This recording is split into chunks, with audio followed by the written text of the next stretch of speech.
You may know Will Smith and Tommy Lee Jones as the Man in Black from the 1990s and 2000 film franchise of the same name. What was their real Man in Black? Discover the conspiracy theories that inspired comic book stories and movies of the same name. Who are Men in Black, and what did they do to the people who claim to have seen the UFOs? To better understand these incidents, we might as well explore the origins of Men in Black. One of the earliest recorded incidents of pseudo-government Men in Black style characters, a staple of conspiracy and UFO folklore, can be traced back to June 1947. Harold Dow, a Marine patrolman in the East Bay of Morro Island, around 25 miles south of Seattle in Washington, saw in his own words 6 very large donut-shaped aircraft. According to Dow, the unidentified craft dropped what he thought were newspapers, but turned out to be very thin sheets of metal-type substance, as well as lava-type rocks that injured crewmen. He reported the sighting to his boss, Fred Chris Mann, who is believed to have gone to the scene and saw the UFO for himself. The morning after, Dow was visited by a man in a dark suit, one of the men in black in real life, perhaps, who described the incident in incredibly specific detail and was supposed to have said these words to the effect of what I have told you is proof that I know a lot about your experience than you want to believe. Dow was also allegedly, spread with unspecified bad things should history of the incident. The Maury Island incident has largely been debunked as a hoax, and Dow himself admitted as much. While this was one of the first recorded, incidents, there have been other well-documented but unproven cases of confrontations with Men in Black, usually involving people who have claimed to have seen a UFO. Government agents, it seems, have the ability to give people more than just a stern talking to. When talking about the MIB, we should never miss the person. A person who wrote a non-fictional book. So who is it? He is Albert Bandler, and dedicated his life to study UFO and was therefore considered as an expert on UFO.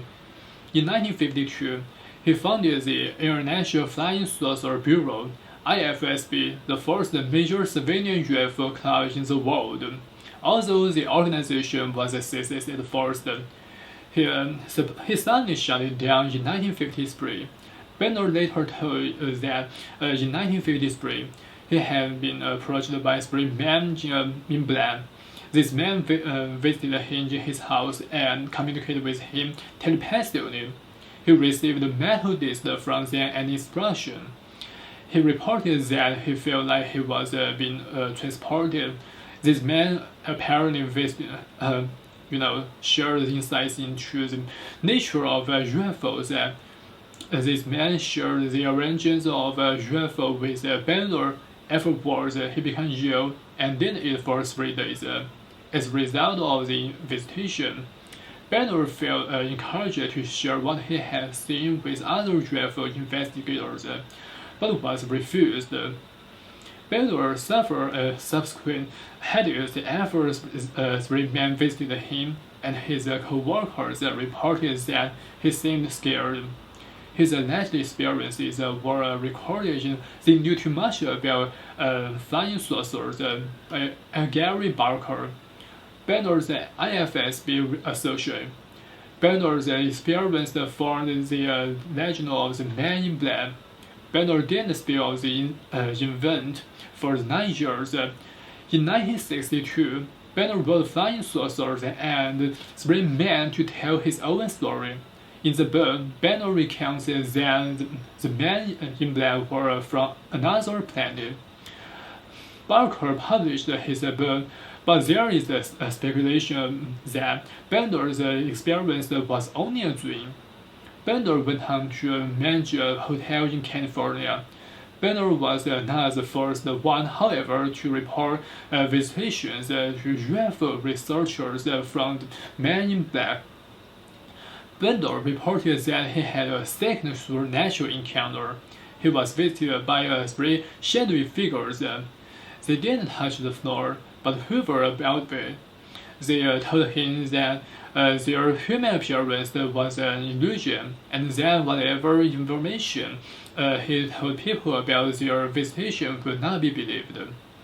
They supposedly told him that they captured people from Earth and used their bodies to disguise themselves. Space Review was the official magazine about ufology news at the time in 1953. Late in the summer of 1953, Bender made a series of discoveries which led him to believe that he had finally found the truth to the UFO cover-up.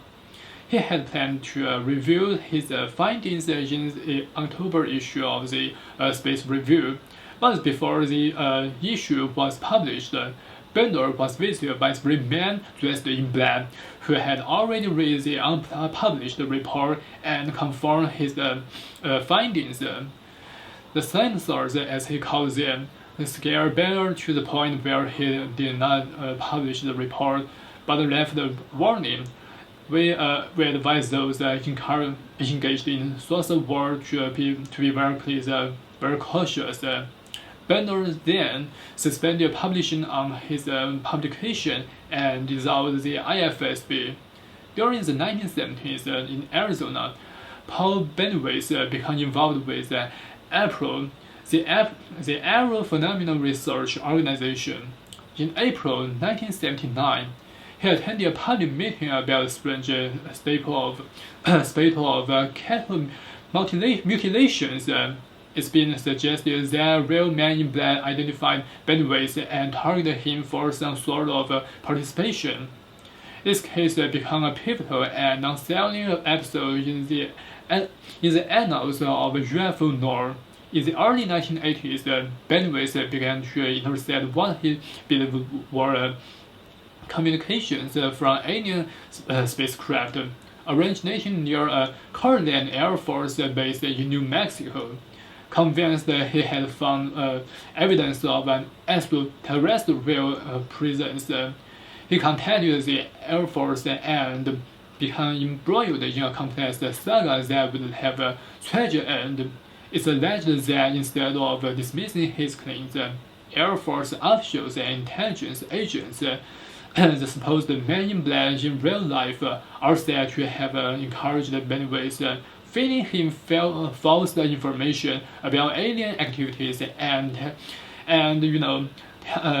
technologies designed to discredit Bennewitz and prevent him from carving sensitive military projects. The pressure led Bennewitz to suffer with his mental health for the rest of his life. This case exemplifies the purported role of the real Men in Black to silence or discredit people who claim to have had otherworldly encounters. Whether through psychological means or prisons, they are said to ensure the secrets of the unknown remain just unknown. Beyond these unsettling encounters, of which there are dozens, if not hundreds, from around the world, rumors persist that Men in Black may themselves be of extraterrestrial origin. Various descriptions of their odd behavior, unfamiliarity with human subjects, otherworldly features, and their remarkable ability to appear and disappear at will fueled speculation. Is it possible that with every alleged sighting of alien activity, like the Kelly Hopkins well encounter where UFO government agents miraculously appear on the scene? Such theories suggest that this could be aliens in disguise, monitoring human activity and managing our exposure to the wider universe. In the vast expanse of the universe, the line between the known and the unknown is decidedly blurry. The intriguing and mysterious stories of the so-called Men in Black shadowy figures linked to the government continue to fuel speculation about whether the truth about the UFOs is really out there, and whether there are in fact, concrete efforts to prevent it from being discovered. So what do you think? Just leave your comments below.